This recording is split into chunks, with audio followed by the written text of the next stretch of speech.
Comenzamos entonces. Les decía que hay preguntas que van surgiendo a lo largo de las transmisiones, los diferentes temas que vamos compartiendo.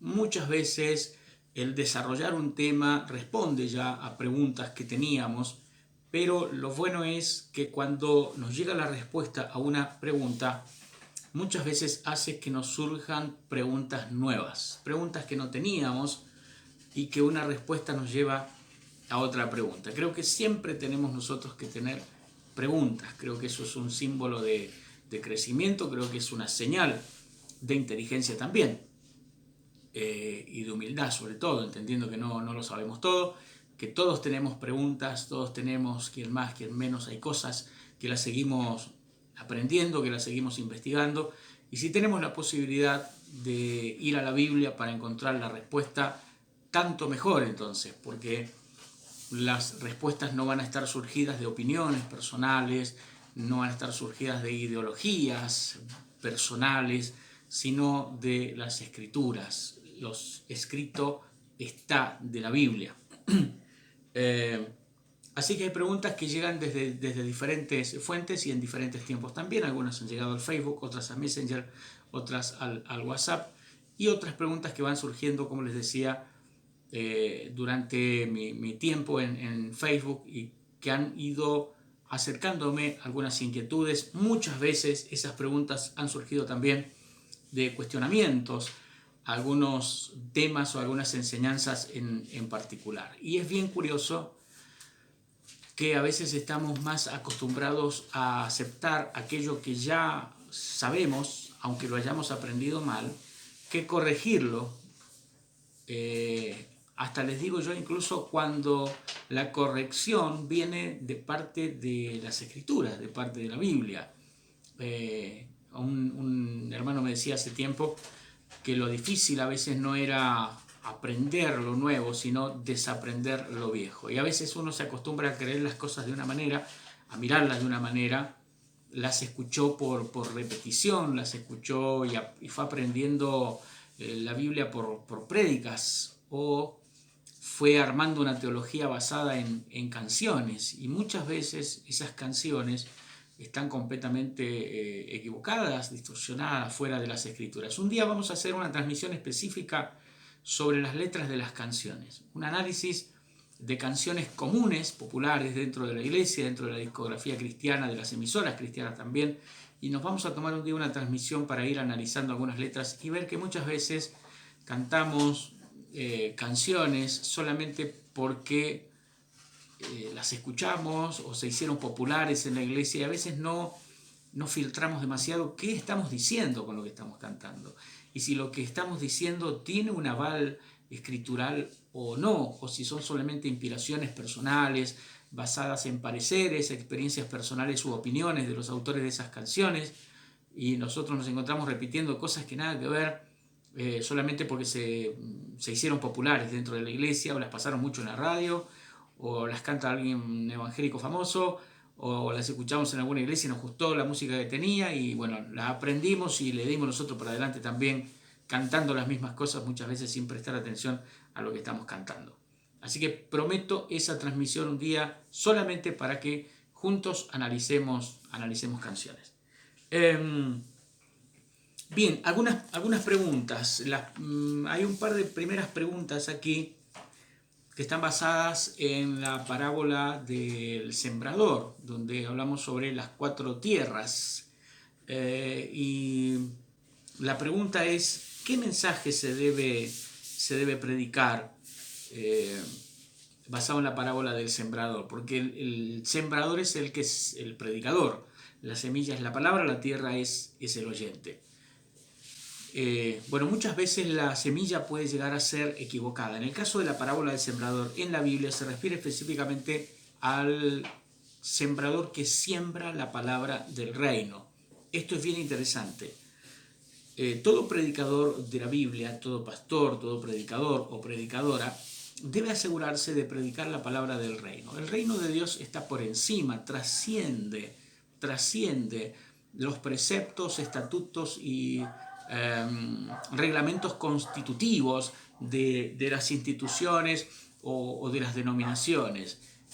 Y muchas veces hay usos y costumbres internos de la congregación, que a veces tienen más que ver con una cuestión de costumbre regional o cultural del lugar donde nació esa congregación, que con lo que dice la Biblia. El problema es que a veces a esas costumbres y usos se le coloca el nombre de doctrina, y como ya llevan mucho tiempo se le coloca el nombre de sana doctrina. Y como llevan varios años ya en la iglesia, se les llama senda antigua. Pero la mayoría de las veces que he visto algunas prácticas, algunos hábitos, algunos usos y costumbres de algunas denominaciones evangélicas que le llaman sana doctrina o senda antigua, sus sendas antiguas a veces no van más allá de 60 o 70 años, es decir, la cantidad de años que tiene su denominación, pero no tienen muchas veces ni origen ni fundamento en la Biblia, sino en las ideas de algún fundador. Recuerdo una vez conocí una congregación que no utiliza ningún artefacto musical conectado a la electricidad, y hacen las reuniones con nada que pueda ser enchufado a algo eléctrico, es decir, ni micrófonos, ni equipos de audio, de sonido, ni instrumentos conectados a la corriente. Todas las filiales de esta denominación tienen el mismo criterio, es decir, si usted es pastor dentro de esta iglesia y usted es enviado para abrir una obra nueva, usted tiene que hacer exactamente lo mismo, no puede usar nada conectado a la electricidad. Y todo surge porque en un día, una reunión en la iglesia madre, en la iglesia central de esta organización, se cortó la luz durante un culto. Pero no se cortó la luz solo allí, se cortó la luz en todo el barrio, porque fue un apagón, un transformador, algo se quemó, y todos los vecinos quedaron sin luz durante unas horas. Cuando luego vuelve la luz, todo el barrio volvió a la normalidad, menos esa congregación. Ellos entendieron que fue un mensaje de Dios que se cortara la luz, y que Dios les estaba diciendo que ellos tenían que alabar a Dios sin enchufar nada eléctrico. Por eso les cortó la luz. Fíjese usted hasta dónde puede llegar la interpretación de la persona. Y bueno, como quien tuvo esa supuesta iluminación era parte del liderazgo, el pastor mismo, bueno, bajó como palabra santa, porque el púlpito tiene ese poder a veces sobre la congregación. Es decir, que decir lo mismo en la vereda y en la puerta del lugar de reunión no tiene el mismo efecto que decirlo desde el púlpito. Y esas cosas dichas desde el púlpito a veces tienen tanto peso que se arraigan tanto y se convierten en algo sagrado y en algo santo. Se cortó la luz en todo el barrio. La vecina que estaba planchando tuvo que dejar de planchar. Cuando volvió la luz siguió planchando. Todo volvió a la normalidad, menos esta iglesia.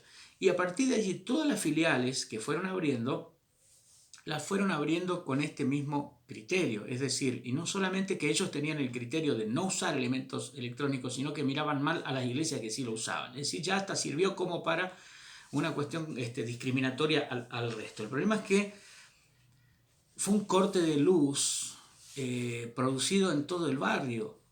Yo cuando sé de esto digo, no puede ser que se instalen este tipo de cosas, este tipo de costumbres en las congregaciones, y se viralicen de tal manera, y que el no obedecerlas se conviertan en pecado, y que tengan más peso incluso que lo que dice la Biblia. Es realmente absurdo. Y siempre pienso, digo, menos mal que ese día se cortó la luz y no el agua, si no, no sé cómo habrían hecho para entender que Dios cortaba el agua porque quería que no tomaran agua. Pero entonces todo predicador debe entender que estamos para predicar la palabra del reino. Y la palabra del reino está expresada básicamente en la Biblia. Es predicar la Biblia, lo que está allí, lo que está escrito. O sea, es muy sencillo entender qué es lo que nosotros tenemos que predicar. Algunas de las otras preguntas que llegan.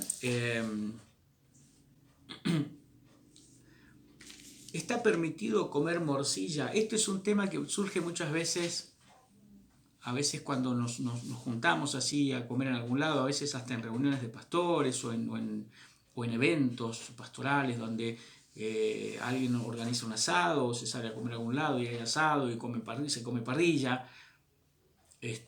viene el tema de la morcilla. Y está dividida un poco el agua entre los que dicen sí, porque si damos gracias a Dios y lo bendecimos, podemos comer de todo.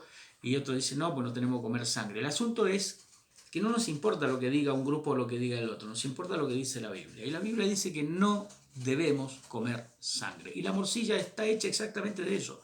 La morcilla es sangre coagulada con cebolla y ajito picado y con condimentos y con sal. Es decir, es la sangre del cerdo que se carneó, que se lo deja desangrar, esa sangre cae en un balde o en un fuentón y se va coagulando y le van echando todos los condimentos y luego alguien dice, bueno, pero no se come cruda, se come cocinada. O sea, a ver, la sangre es sangre, si está cocinada, si está hervida, si está mezclada con cebolla o cruda, es sangre igual, y nosotros no debemos comer sangre. Bueno, ¿de dónde sale eso, pastor? ¿De dónde sacó esa idea? De la Biblia, y se los voy a leer. En Hechos, capítulo número 15, versículo número 19, dice, por lo cual yo juzgo que no se inquiete a los gentiles. Es decir, acá surge una controversia, un tema, y es que la iglesia en el comienzo, en Antioquía era una iglesia mixta, estaba compuesta por judíos y por no judíos, gentiles, y entonces viene una controversia allí, y se presenta esta controversia. Pablo y Bernabé llevan esta situación ante el concilio en Jerusalén, donde la pregunta de los judíos era si tenían que juntarse en el mismo lugar y adorar junto con los gentiles, a quienes consideraban impuros, si se podían reunir los mismos días, si tenían que congregarse un día uno y otro día otro, si tenían que congregarse en el mismo lugar, si los gentiles tenían que ser mandados a circuncidarse y primero convertirse al judaísmo para poder ser parte de la iglesia. Y entonces cuando se lleva este caso, esta controversia que surge en la iglesia en Antioquía, allí en el concilio se toma una decisión guiados por el Espíritu Santo.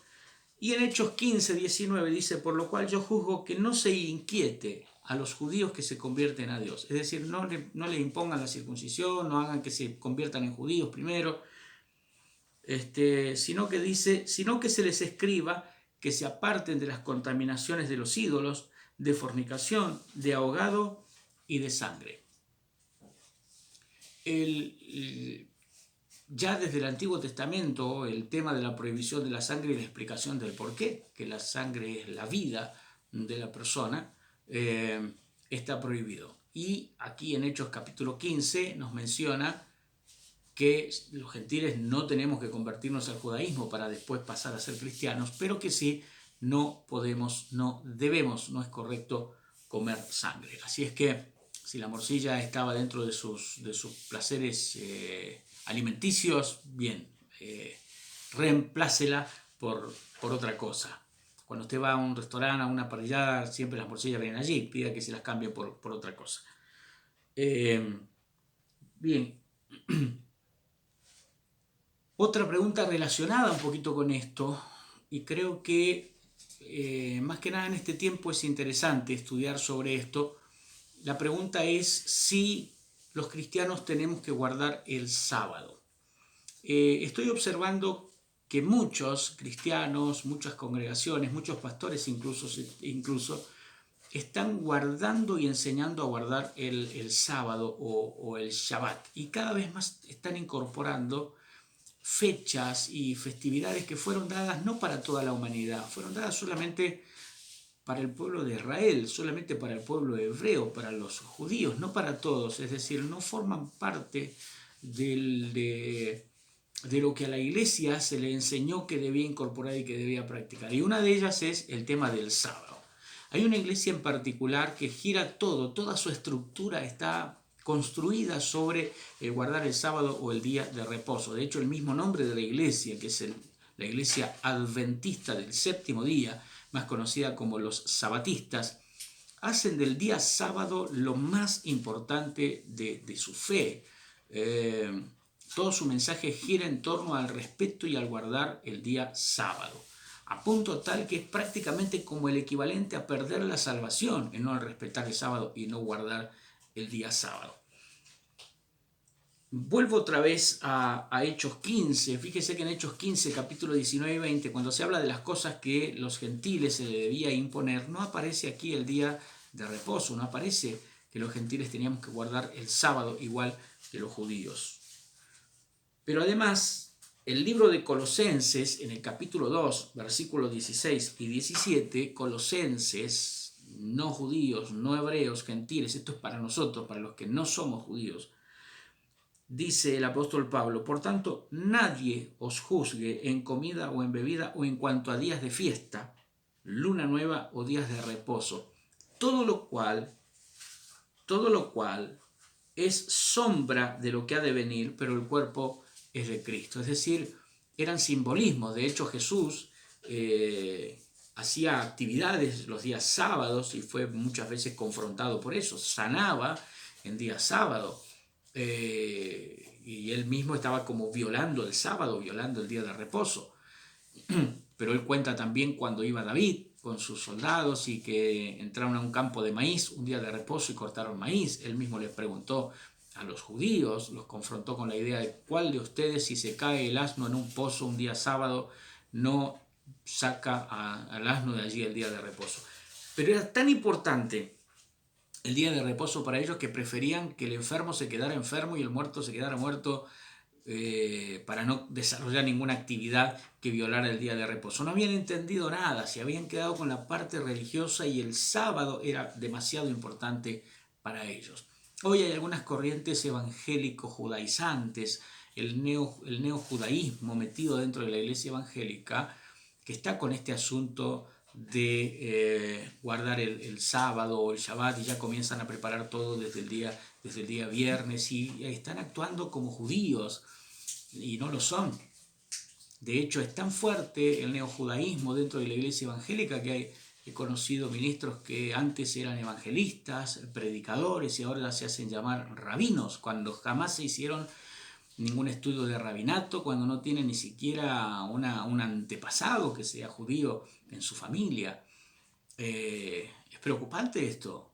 Hace unos días me escribía con un ex hermano en la fe, y digo ex hermano porque les cuento un poco qué fue lo que ocurrió.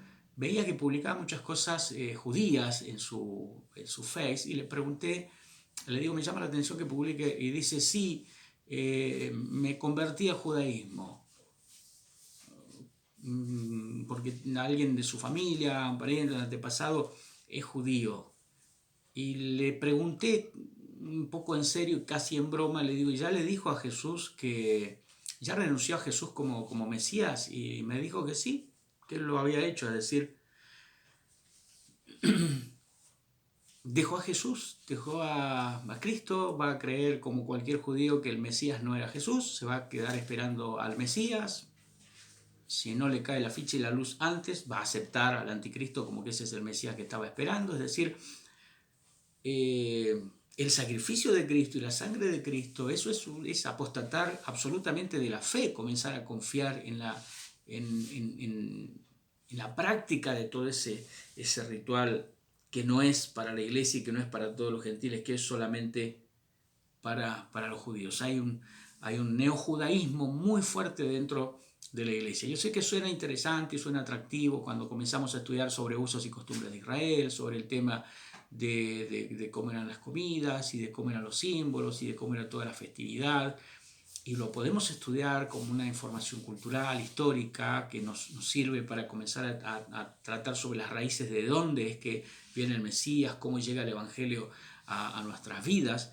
Pero de ahí a pensar que volver a nuestros orígenes es convertirnos en judíos, es estar apostatando de la fe, renegando de la sangre de Cristo y rechazando a Jesús como el Mesías. Es terrible, es trágico. Aunque suene atractivo e interesante hablar algunas palabras en hebreo mezcladas con el español.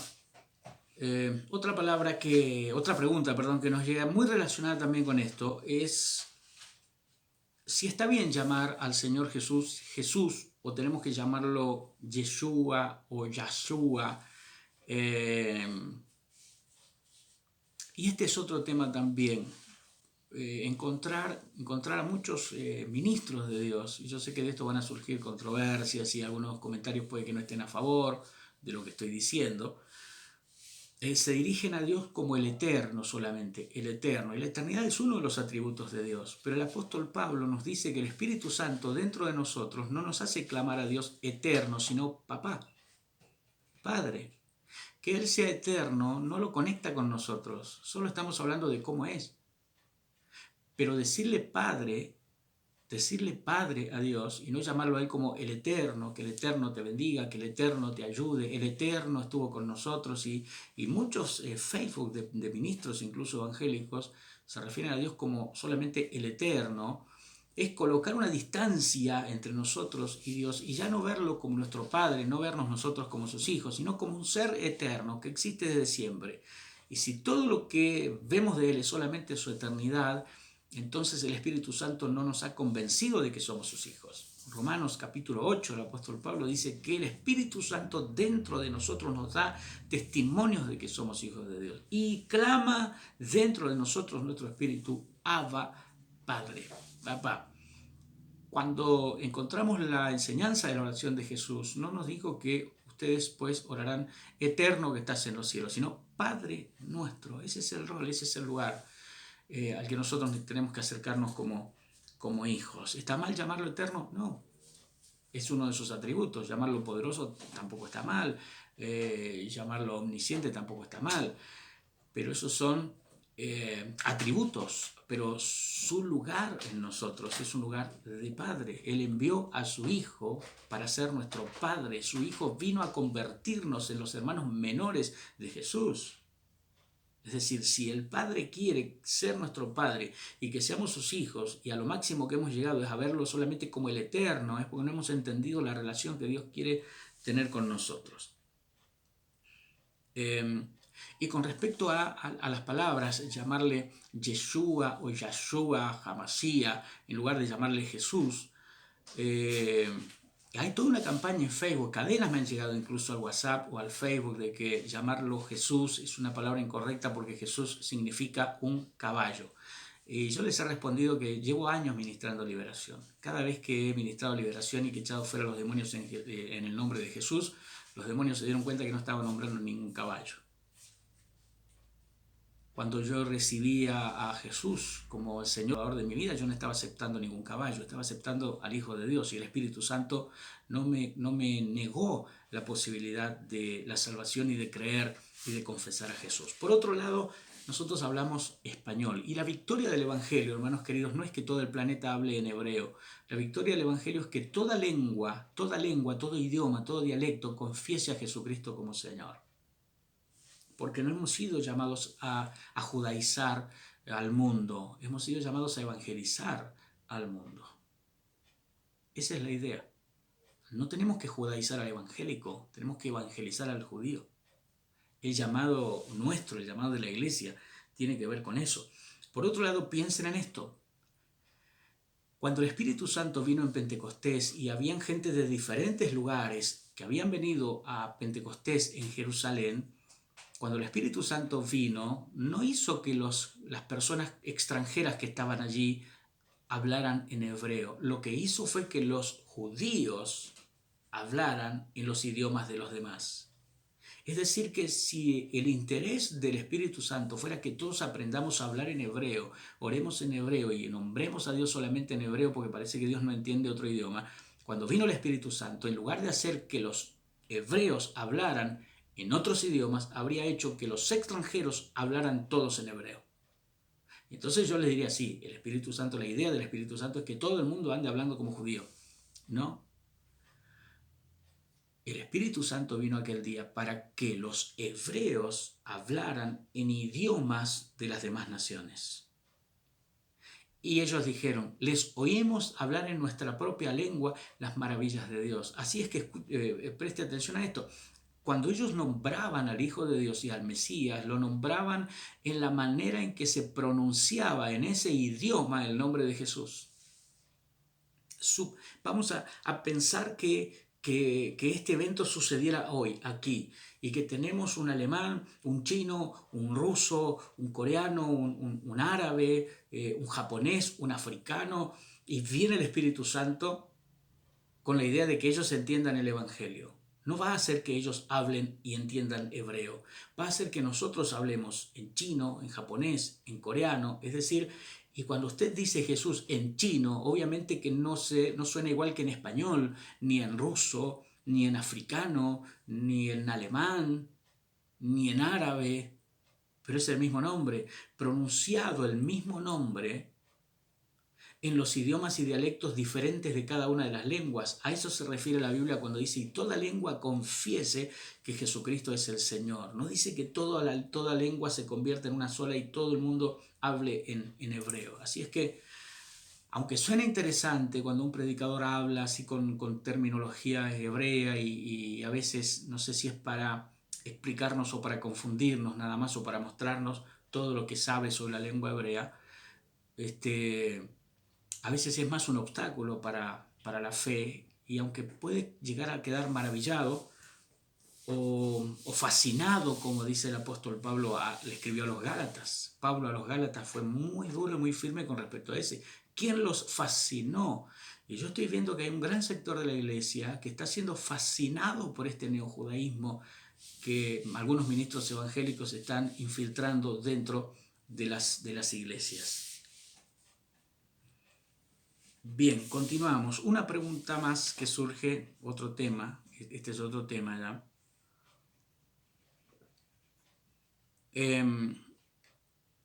Y esta pregunta es interesante porque ha surgido más de una vez también y ha habido mucha controversia. De hecho, muchos sitios de Facebook cristianos son férreos defensores de esta mentira.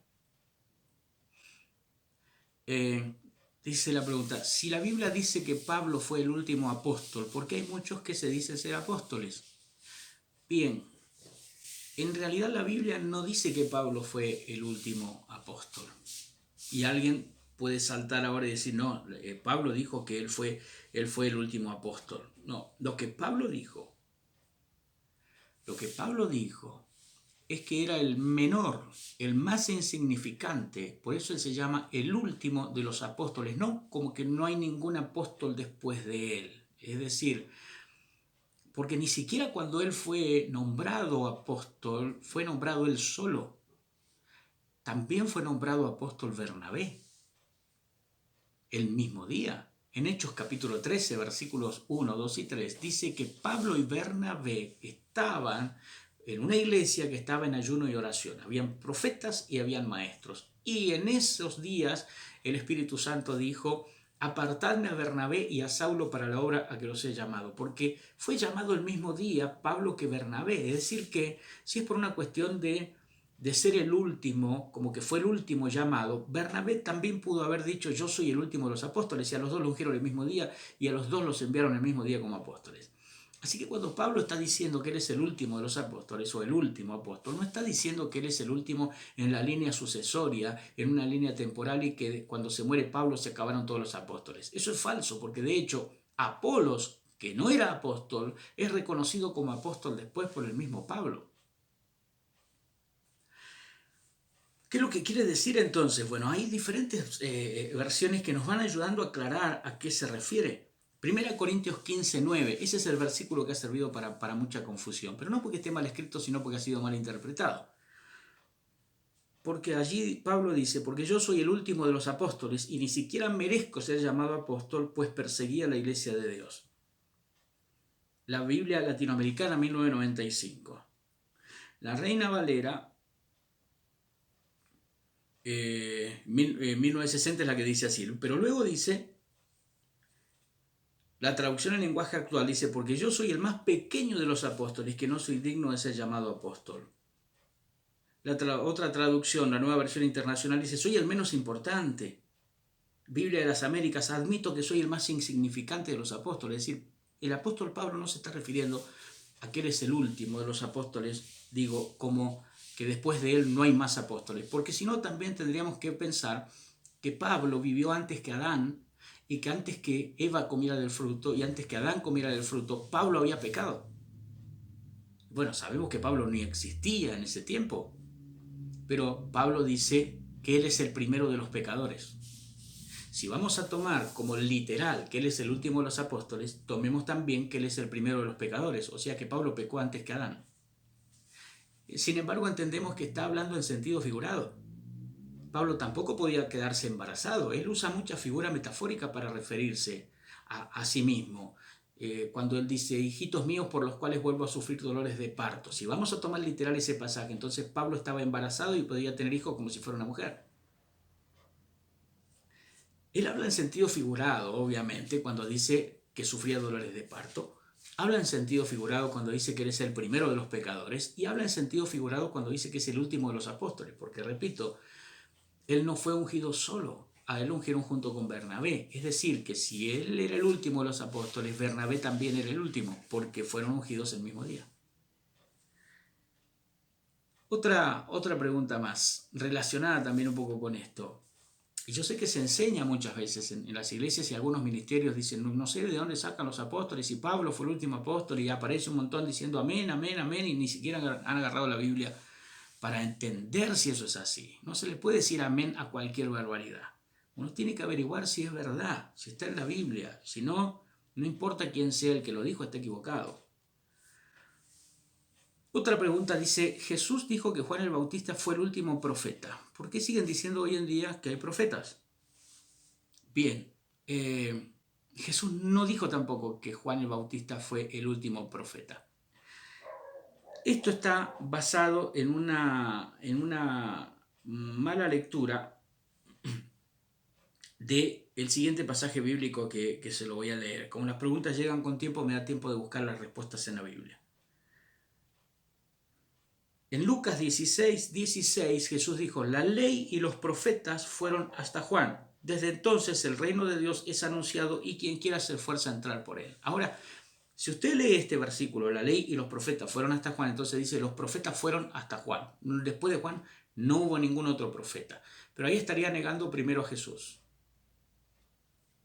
Estaría primero negando a Jesús, porque Jesús también fue reconocido y también fue visto como profeta. Es decir, estaría negando que Jesús fue profeta también. Pero la ley y los profetas no se refiere a Juan el Bautista, se refiere a una manera en la que Dios trataba, se refiere a un periodo de tiempo. Y mire los otros versículos que mencionan la frase la ley y los profetas. Y usted se va a dar cuenta que no se está refiriendo a Juan el Bautista como el último de los profetas, se está refiriendo a un periodo de tiempo de revelación que llegó hasta la época de Juan, pero no el ministerio profético, sino un compendio de información, de conocimiento, conocido como la ley y los profetas.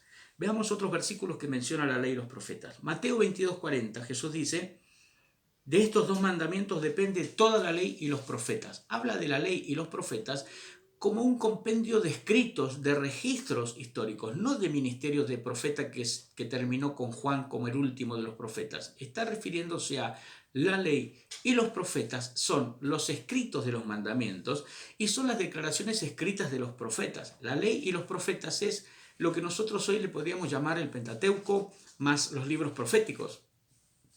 Lo que podríamos llamar la Biblia reducida o resumida del Antiguo Testamento. En Mateo 22:40 entonces dice, de estos dos mandamientos depende toda la ley y los profetas. Hechos 13:15. Después de la lectura de la ley y los profetas, los oficiales de la sinagoga les mandaron a decir, hermanos, si tenéis alguna palabra de exhortación para el pueblo, hablad. Escuche, después de la lectura de la ley y los profetas. ¿Se da cuenta que era un compendio de libros, de escritos, de registros escritos? Cuando dice la ley y los profetas fueron hasta Juan, habla de la vigencia de una serie de escritos. Y Romanos 3, capítulo 3, versículo 21 también dice, pero ahora, aparte de la ley, la justicia de Dios ha sido manifestada, atestiguada por la ley y los profetas. La ley y los profetas, repito, era un registro histórico escrito de las palabras de los profetas y de las palabras de la ley. A eso se refiere cuando dice, la ley y los profetas fueron hasta Juan. En Hechos capítulo 13, versículo 1 en adelante, dice, había entonces en la iglesia que estaba en Antioquía profetas y maestros. Si Juan el Bautista fue el último de los profetas y Juan el Bautista murió decapitado, ¿por qué habían profetas en Hechos 13 si Juan el Bautista no resucitó? Entonces se está hablando de otro profeta. En Efesios capítulo 4, versículo 11, el apóstol Pablo dice que el Señor constituyó a unos apóstoles, a otros profetas. ¿Por qué constituye profetas si se suponía que se acabaron los profetas con Juan el Bautista? Ahora, fíjese como un versículo, un solo versículo, mal entendido, mal repetido y mal explicado, puede generar todo un ejército de evangélicos confundidos peleando contra lo que no deben pelear, defendiendo lo que no deben defender, confundidos, y no solamente que no aprenden, no les gusta ser enseñados, se enojan, te ofenden, te agreden, te faltan el respeto solo porque les dijiste que están equivocados en la interpretación del versículo. Cuando se interpretan mal los versículos, por ejemplo, el versículo ese de la puerta en la que fue sanado el hombre, el cojo, cuando iba Pedro y Juan a la oración. Dice que fue sanada en la puerta del templo que se llama La Hermosa. La cantidad de gente que cree que el templo se llamaba La Hermosa. Un montón de iglesias se llaman Templo La Hermosa. ¿Cuántas canciones hablan de junto al templo de La Hermosa? Y La Hermosa no se llamaba el templo, lo que se llamaba La Hermosa era la puerta. Pero hay denominaciones que se han inscrito en los registros de culto de su país como Templo La Hermosa. Templo masculino, La Hermosa femenino. La puerta del templo que se llama La Hermosa. La puerta se llama La Hermosa, no el templo. Es como si dijéramos, a ver,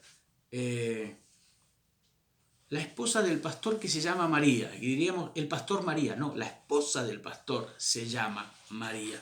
La puerta del templo se llama La Hermosa. El templo no se llama La Hermosa, la puerta se llama La Hermosa. Y ahí tenemos otro como el no leer bien una lectura analítica del texto. Porque ni siquiera hablo de que el Espíritu Santo nos revele el versículo, no. Una lectura comprensiva del texto nos llevaría a entender que el nombre, La Hermosa, era el de la puerta y no el del templo. Bien, pero uno le dice eso a alguien que tiene una congregación que se llama Templo La Hermosa. Les explicás esto y se manifiestan terrible. Seguimos. Una pregunta más. Tenemos un montón de preguntas que nos llegan. Los cristianos que no hablan en lenguas, ¿tienen el Espíritu Santo? Esta ha sido una controversia a veces también, creo, dentro del ámbito pentecostal. Los cristianos que no hablan en lenguas, ¿tienen el Espíritu Santo? ¿Qué dice la Biblia? El hablar en lenguas es uno de los dones del Espíritu Santo. No necesariamente todos los cristianos hablan en lenguas. Puede que tenga ese don o puede que tenga otro. Cuando 1 Corintios capítulo 12 el apóstol Pablo comienza a enumerar los dones, dice, se lo voy a leer, 1 Corintios 12:1, no quiero, hermanos, que ignoréis acerca de los dones espirituales. El verso 3 dice, por tanto, y acá respondo a la pregunta, que si uno no habla en lengua, si tiene el Espíritu Santo. Sí, porque es imposible, no puede ser cristiano sin el Espíritu Santo. Lo dice el versículo 3. Por tanto, os hago saber que nadie que hable por el Espíritu de Dios llama anatema a Jesús, y nadie puede llamar a Jesús Señor sino por el Espíritu Santo. Ahora bien, hay diversidad de dones, pero el Espíritu es el mismo. Diversidad de dones. En lo que coincidimos en el Espíritu Santo es que si creemos y confesamos y nos revela a Cristo como Señor, tenemos el Espíritu Santo. Aunque no hablemos en lenguas, tenemos el Espíritu Santo, porque no se puede ser salvo si no es por la obra del Espíritu Santo en uno. ¿Quién nos revela a Cristo a nosotros como Salvador? El Espíritu Santo. Entonces, ese Espíritu Santo viene a nosotros, nos convence de pecado, nos revela a Cristo, nos da la evidencia, el sello de la salvación en nuestra vida. Y luego el hablar en lenguas es un don, que puede que unos hablen en lenguas, otros tengan interpretación, otros tengan don de profecía, otros tengan don de discernimiento de espíritus, otros tengan el don de palabra de ciencia, otro tenga el don de palabra de sabiduría, otros tengan el de hacer milagros, otro el don de fe, otro pueda tener dones de sanidades. De hecho, el apóstol Pablo dice, ¿hablan todos lenguas? No. ¿Hacen todos milagros? No. Es decir que el hablar en lenguas es uno de los dones del Espíritu Santo, pero no necesariamente es la única evidencia de que el Espíritu Santo está en una persona. Una pregunta que me llegó en estos días. En el cielo, o cuando estemos en el cielo, ¿nos vamos a reconocer? Esta pregunta surge cuando muere, cuando parte un ser amado y siempre el consuelo es decir, ya nos vamos a ver, nos vamos a encontrar de nuevo, nos estará esperando, nos vamos a reencontrar en la eternidad. Y eso es cierto, es decir, no es una fantasía, es cierto. Lo que sí es importante entender que no se van a volver a conformar otra vez las familias allá en la eternidad tal como están aquí. Es decir, que murió el abuelo, murió la abuela, murieron los tíos y después va muriendo toda la familia y cuando llegamos al cielo se arma de vuelta el abuelo, la abuela, los tíos. No va a existir los mismos lazos filiales que hay aquí en la tierra. No existirán esos mismos lazos filiales. Es decir, allá no habremos padres e hijos, tíos y sobrinos, abuelos y nietos, ni siquiera esposos y esposas. A Jesús le hicieron una pregunta a los saduceos que no creían en la resurrección. Le hicieron un planteo que para ellos era infalible y se encontraron como cada vez que iban y querían enganchar a Jesús en alguna trampa de preguntas, era imposible que pudieran agarrar al maestro en alguna pregunta capciosa o engañosa. En Marcos capítulo 12, verso 18, preste atención a esto, porque esto le va a ayudar a tener luz cuando alguien le pregunte acerca de eso. ¿Nos vamos a reconocer? Sí, nos vamos a reconocer, pero no vamos a sentir el mismo lazo filial que sentimos aquí. No vamos a tener el tipo de conexión que tenemos aquí. Esa conexión humana, eso que conecta a padres con hijos, eso que conecta al esposo con la esposa, eso que conecta a los abuelos con los nietos, ese lazo filial humano no estará en el cielo. Nos vamos a conectar por un lazo superior, mayor incluso, porque una de las cosas que tienen los lazos filiales humanos aquí en la tierra es el sentido de pertenencia. El abuelo dice de su nieto, es mi nieto. Los padres decimos, son mis hijos. Los hermanos decimos, es mi hermano. Y cada uno se apropia del otro. Pero en el cielo va a ser una relación superior, muy sublime, muy superior, donde no va a haber un sentido de apropiación o posesivo sobre la otra persona. Eso va a ser interesante. Pero le leo la pregunta que le hicieron a Jesús en Marcos 12, 18. Entonces vinieron a Jesús los saduceos que dicen que no hay resurrección y le preguntaron diciendo, mire el planteo que ellos le hicieron. Maestro, Moisés nos escribió que si el hermano de alguna mujer muriere y dejare esposa, pero no dejare hijos, que su hermano se case con ella y levante descendencia a su hermano. O sea, Juan se casa, Juan muere, la viuda no tiene hijos.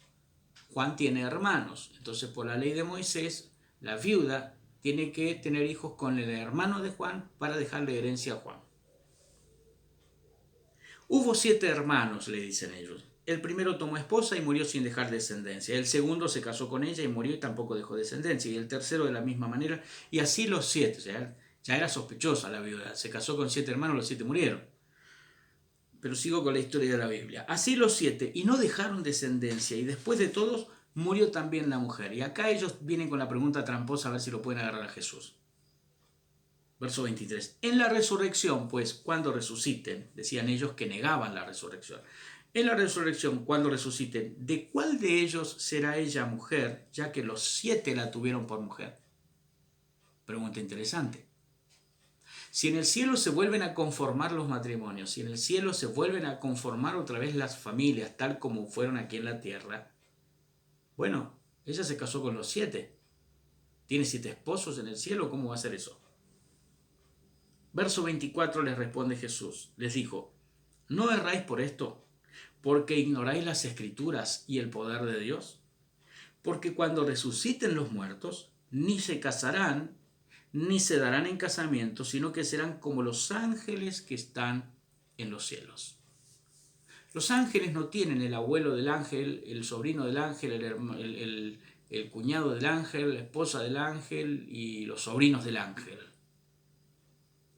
Tienen una relación de hermandad, un lazo filial que no necesita el parentesco consanguíneo que existe aquí en la tierra. Por eso cuando ellos dijeron la resurrección no es tal, porque ¿cómo va a ser? Cuando resucite, entonces se casó con los 7 y resulta que resucitan todos.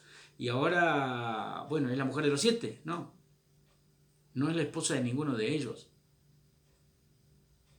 No van a verla como la esposa que se reencuentra con los 7 maridos que resucitaron. Pero sí se van a reconocer, sabremos, nos vamos a reconocer, nos vamos a identificar. Pero el lazo que va a existir entre nosotros va a ser completamente diferente al que hay aquí. Quizá a alguien le suene frustrante esto, porque dice, yo pensaba que voy a volver a ver a mi papá y se va a volver a unir la familia en el cielo, pero tu papá ya no va a ser tu papá, porque todos vamos a tener un solo papá.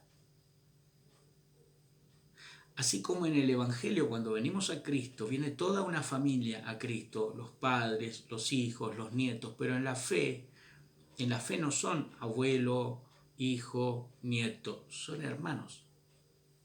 Bueno, en el cielo exactamente de la misma manera. Bien, hasta aquí algunas de las preguntas que nos han llegado. La idea es que seamos cristianos bíblicamente convencidos y convertidos, que nuestro fundamento sea la Escritura. Recuerde que si no coincide con la Escritura, no importa lo grande, famoso, reconocido que sea la persona, siempre créale más a lo que dice en la Biblia. Vamos a orar al Señor para darle gracias por este espacio. Padre, te bendecimos y agradecemos por darnos la oportunidad de poder conectarnos con tus hijos y tus hijas y poder llegar, Señor, con una palabra tuya. Te damos gracias y esperamos que estas respuestas y las citas de la Biblia hayan traído luz y claridad a las mentes y a los corazones, y evacuado dudas y respondido preguntas, Señor. En el nombre de Jesús, te damos toda gloria y reconocimiento. Amén y amén. Dios les bendiga. Muchas gracias por haber estado allí y recuerde, si tiene preguntas, hágalas llegar, escríbalas acá en el Facebook, envíelas a mi WhatsApp, más 549-2616-939-131. Suscríbase al canal de YouTube Pastor Adrián Ramírez, comparta los videos allí y vea toda la serie completa de todo lo que hemos estado predicando hasta el día de hoy. Bendiciones para todos.